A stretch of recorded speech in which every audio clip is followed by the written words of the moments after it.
Buenas noches, saludos señores del jurado.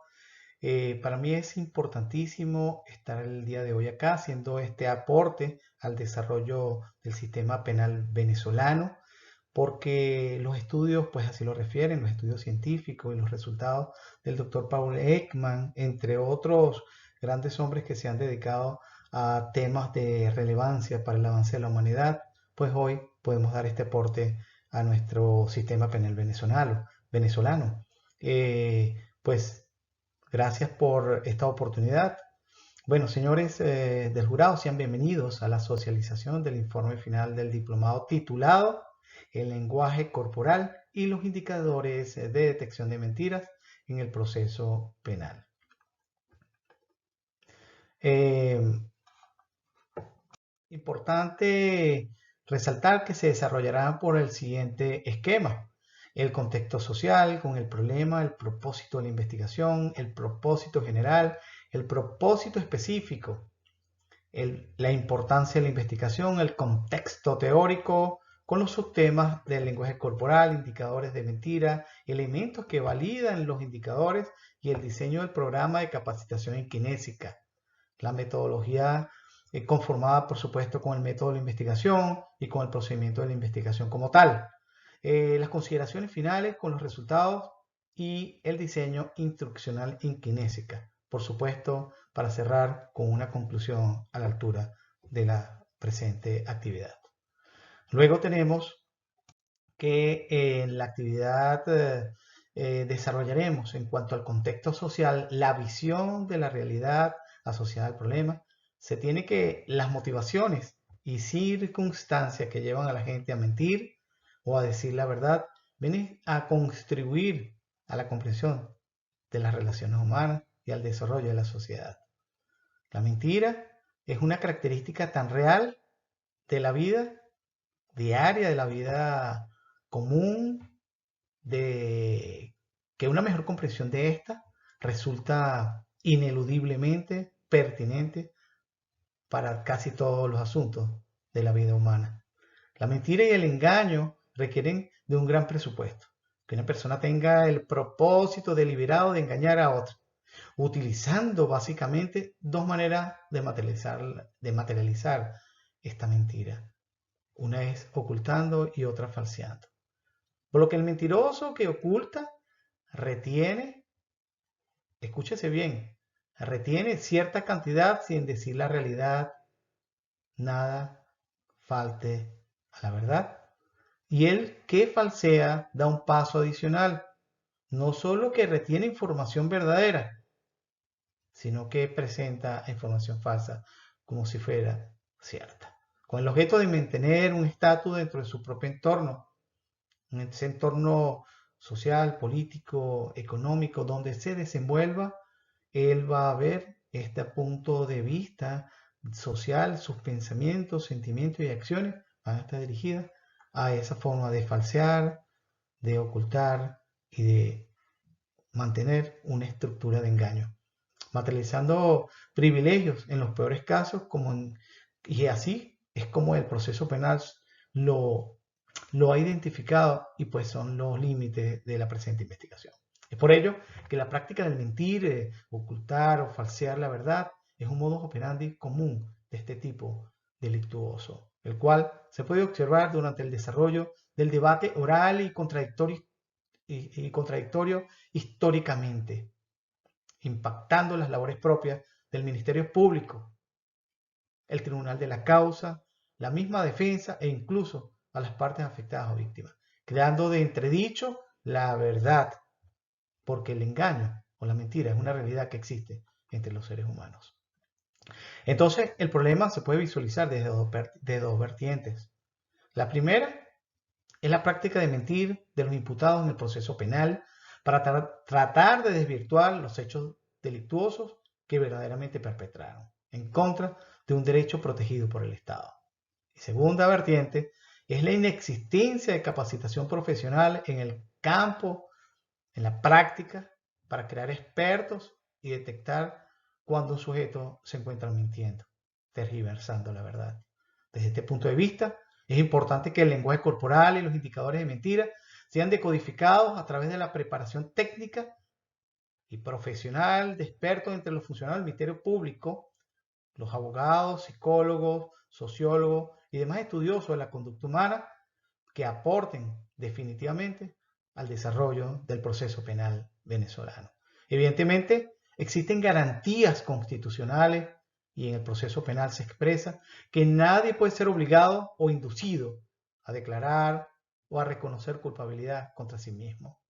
Es un proceso y un precepto constitucional que expresa de forma inequívoca y taxativa que mentir en el proceso es una parte que es favorable a su propia responsabilidad. Finalmente, la realidad centra sus estudios en elementos fundamentales como la exactitud que arropa la percepción, la atención, la memoria, y en elementos esenciales como la credibilidad, que están sumidos en el lenguaje y el aprendizaje, cuyos campos de investigación en credibilidad del testimonio podrían agruparse en cambios fisiológicos asociados a la mentira, a los movimientos y expresiones faciales, microfaciales y macrofaciales. El análisis del contenido del discurso es esencial en este ámbito del desarrollo de la kinésica. El enfoque en la credibilidad del testimonio comprende lo relacionado con la conducta no verbal como método de evaluación de la detección de mentiras en el contexto del proceso penal. Así, llegamos a el proceso o el propósito de la investigación. En vista de todo lo planteado, aquí se generan los propósitos de la investigación conformados primeramente por un propósito general cuyo objetivo es analizar el lenguaje corporal y los indicadores de detección de mentiras en el proceso penal.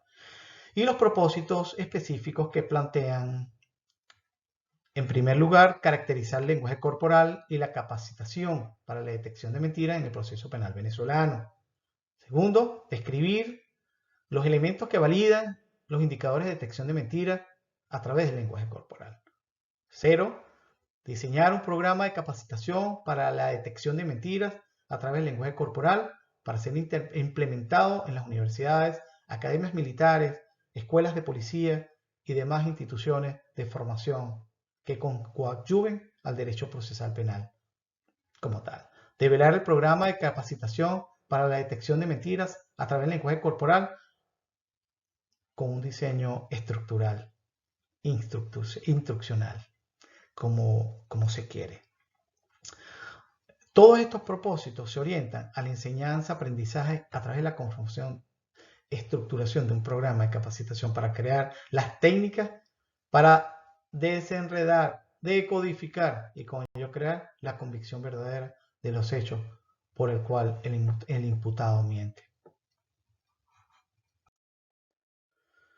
En cuanto a la importancia de la investigación, la misma es relevante por lo siguiente. Primero, incorpora las técnicas para capacitar en kinésica profesionales del derecho, cuyo propósito es orientar la enseñanza-aprendizaje de los indicadores para la detección de mentiras a través del lenguaje corporal y ser aplicado en el proceso penal en Venezuela. Igualmente, tiene importancia porque toma en consideración los conocimientos en el área disciplinar correspondiente a la kinésica como disciplina que estudia los gestos y movimientos corporales y de esta manera descifrar las cualidades que se enfrentan bajo estudio. Además, es relevante porque centra su alcance en el campo de la acción. Los profesionales del derecho y psicólogos forenses por medio de la capacitación para detectar la mentira a través del lenguaje corporal en el área del derecho procesal penal, la criminalística, la criminología, con la visión de ser aplicado en el contexto de la administración de justicia.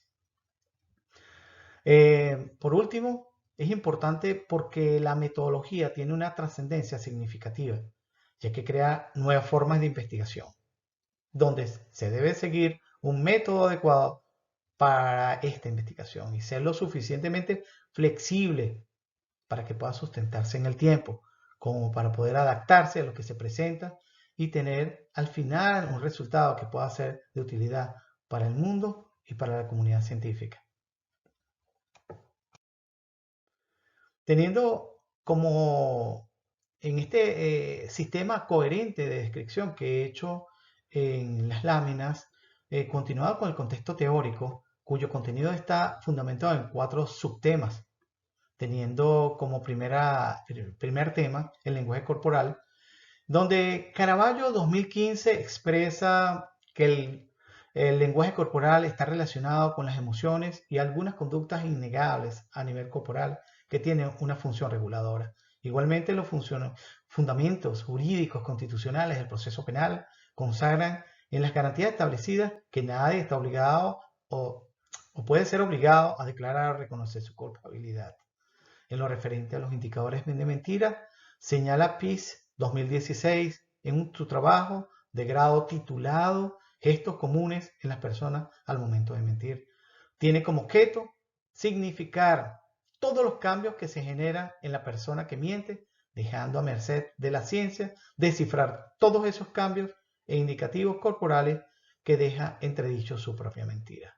En el caso particular de Paul Ekman, 2016, en su obra Cómo detectar mentiras, destaca: mentir constituye habitualmente una expresión intensa de reprobación moral que tiende a evitarse en la conversación cortés, reemplazándola por sinónimos relativamente eufemísticos como falsedad o falta a la verdad. En cuanto a los elementos que validan los indicadores, se tiene que todos los indicadores, Ekman en 2016 señala que existen elementos que lo validan como posturas corporales, afianza o destaca los indicadores de las personas que suelen usar para mentir, llegando a cruzar brazos y realiza modificaciones posturales ante preguntas que le pueden resultar incómodas o difíciles de responder, que lo sacan de sus zonas de confort.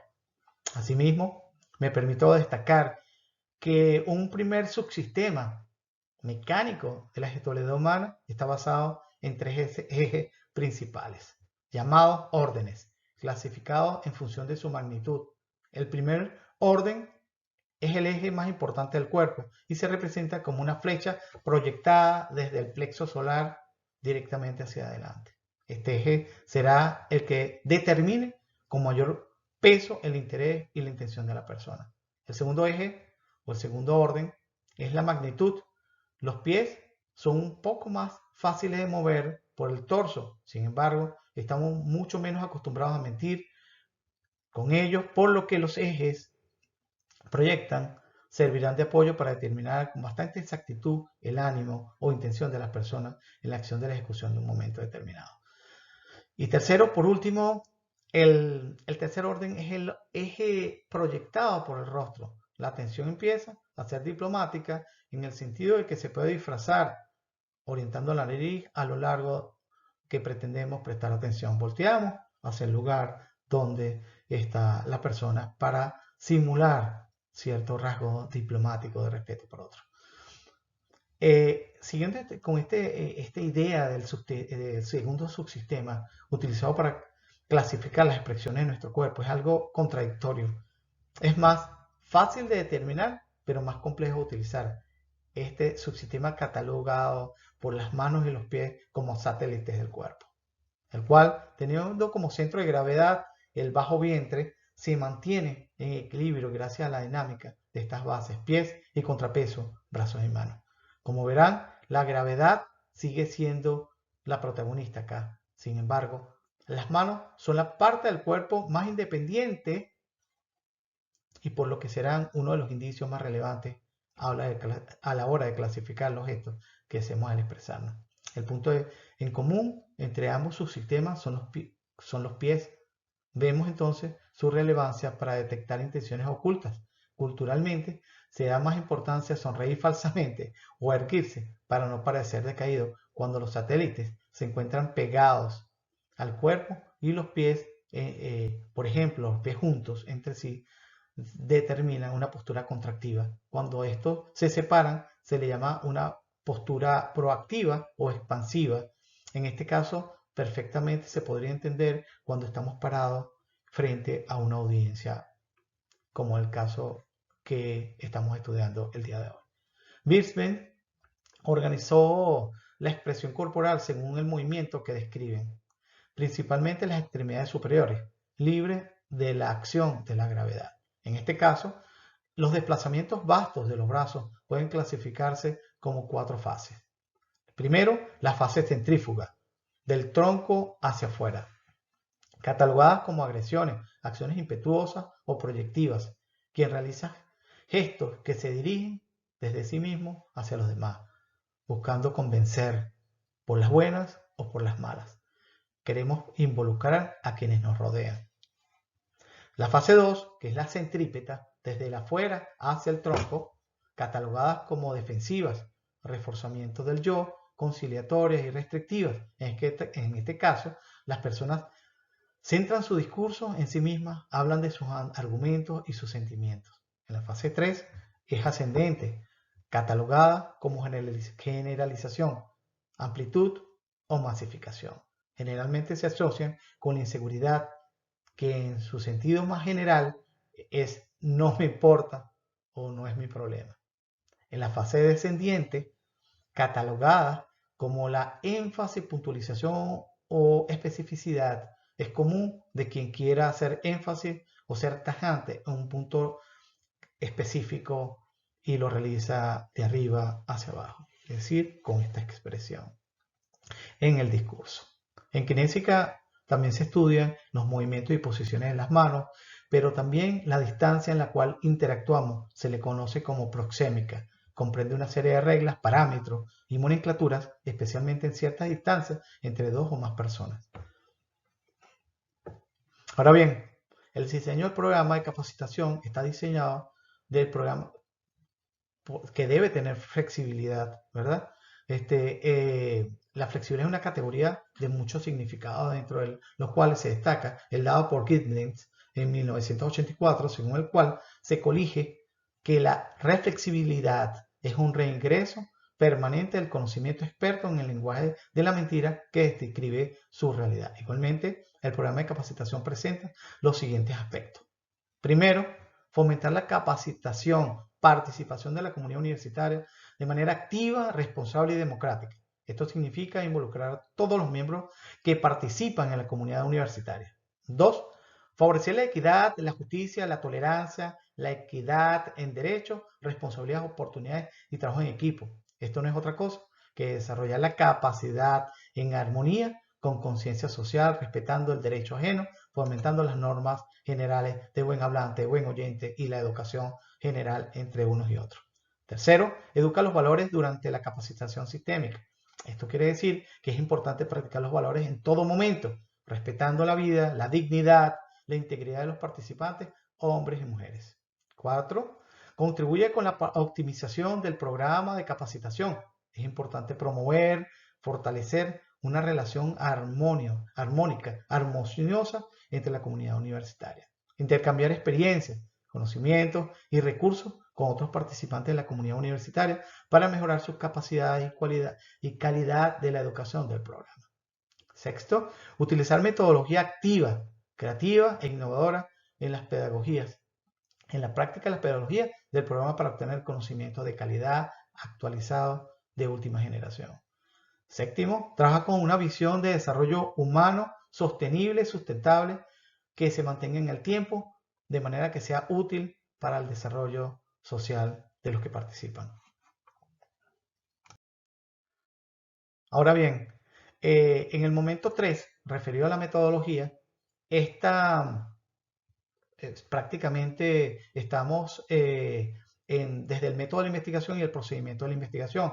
En el método de la investigación, el estudio fue de tipo documental, con apoyo de una revisión bibliográfica. Según Arias, 2012 señala que la investigación documental es un proceso basado en la búsqueda, recuperación, análisis, crítica e interpretación de datos secundarios, es decir, los obtenidos y registrados para otras investigaciones en fuentes documentales, expresión, impresas, audiovisuales o electrónicas.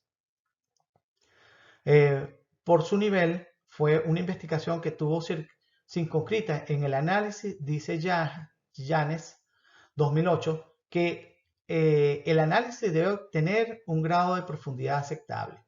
En el procedimiento de investigación se realizó en 3 fases. Primera fase corresponde a la organización de la información compilada y el análisis correspondiente bajo la técnica de construcción y reconstrucción de nuevas ideas, partiendo de la división del tema general en partes más pequeñas para facilitar su estudio. Tercera fase, resultados. Se develó el resultado del producto intelectual en el ámbito de las consideraciones generales que permite plantear las ideas de capacitación por medio de la enseñanza, aprendizaje, a través de un programa de capacitación que fue presentado por medio de un diseño instruccional que contiene el producto del análisis de la conformación, recopilación y análisis analizada, donde los principios que conforman el contexto teórico de la dimensión ontológica, epistemológica y metodológica permiten su estructuración y presentación, siendo un instrumento necesario para capacitar abogados, jueces, fiscales y todos los profesionales afines que se interesen en la disciplina de la kinésica o esta importante disciplina. Pues en cuanto al momento cuarto sobre las consideraciones finales para la socialización, se tomaron los resultados más resaltantes. En esto se reveló el programa de capacitación con un diseño instruccional sencillo de la siguiente manera. Bienvenida. Bueno, básicamente aquí doy la bienvenida para sumergir en el diseño instruccional del programa de capacitación sobre el curso de kinésica a los participantes. Por supuesto, la misión, manifestar la intención del diseño instruccional para el aprendizaje en kinésica, cuya orientación es formar y capacitar a profesionales del derecho, la psicología y carreras afines en la búsqueda permanente de la transformación en la administración de justicia para el bienestar y desarrollo del proceso penal en la detección de mentiras fundamentalmente. El alcance institucional presenta el alcance con el propósito de ofrecer a los participantes jóvenes y adultos, abogados, psicólogos y profesionales afines al carácter institucional y la capacitación profesional en kinésica para darles alcance nacional e internacional a los mismos. Las competencias presentan las competencias general y competencias específicas del programa de capacitación en kinésica. En cuanto al contenido, presenta los contenidos conformados por 4 unidades de aprendizaje, a saber, primero tenemos la unidad 1 que se titula Kinésica. Allí se desarrollará las generalidades, evolución histórica, definición, división de la kinésica, objeto de la kinésica, denominaciones, diferencias, relaciones con otras ciencias. En la unidad 2, gestos y movimientos corporales, los principios, microexpresiones, macroexpresiones, clasificaciones emocionales, análisis de morfología de las conductas, clasificaciones. En la unidad 3, el del lenguaje corporal y los indicadores de las mentiras, definimos, clasificamos la kinesis argumentativa, detección de las emociones, detección de las mentiras en el proceso penal.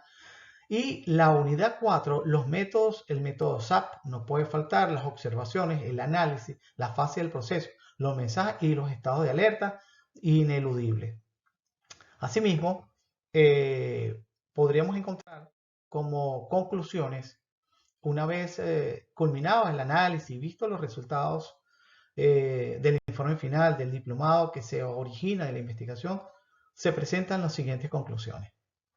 El lenguaje corporal puede facilitar los indicativos sobre las intenciones del comportamiento humano.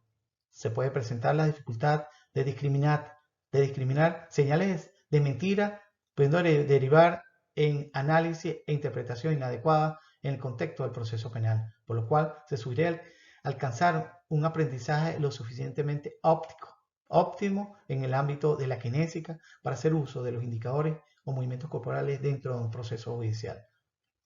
En la kinésica estructura permanentemente señales que son interpretadas como mensajes por un observador, de acuerdo con los patrones instintivos y aprendidos, produciendo respuestas o modificaciones conductuales y en el ambiente. Es importante profundizar en las temáticas que generan este tipo de conducta dentro de la evaluación integral, analizar los indicadores como la incoherencia entre las conductas corporales y evitar el contacto visual que parece ser de utilidad como indicio de mentira. Sin embargo, este tipo de comportamiento es solo orientador y en caso de presentarse. Para finalizar, se sugiere poner en práctica el programa de capacitación profesional para detectar mentiras en el proceso penal que se presenta del diseño instruccional en este informe final, por la necesidad que existe en la celeridad procesal y establecimiento básicamente de la verdad. Señores,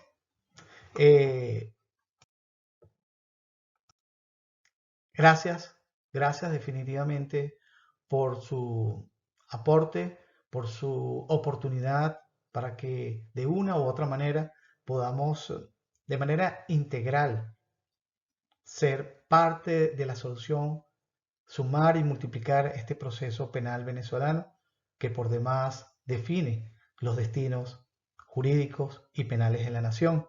Gracias por la oportunidad, gracias por esta oportunidad de crecimiento académico, personal y de aporte a las nuevas generaciones. Gracias. Feliz tarde.